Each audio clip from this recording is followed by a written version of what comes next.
مولانا رومی نے فارسی زبان کے ایک شعر میں خوب کہا ہے، نفس ما ہم کم تر از فرعون نیست، آنکہ او رعون ما رعون نیست۔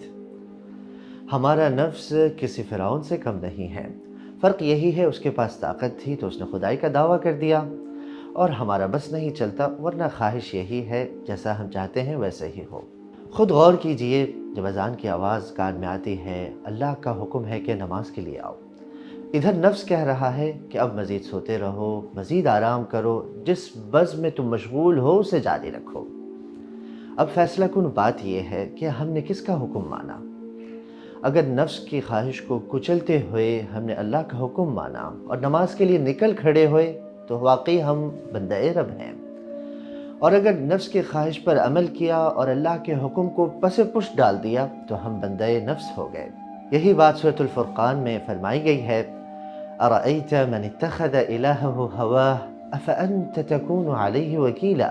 اے نبی صلی اللہ علیہ وسلم، کیا آپ نے اس شخص کی حالت پر غور کیا جس نے اپنے خواہش نفس کو اپنا معبود بنا لیا؟ تو کیا آپ ایسے شخص کا ذمہ لے سکتے ہیں؟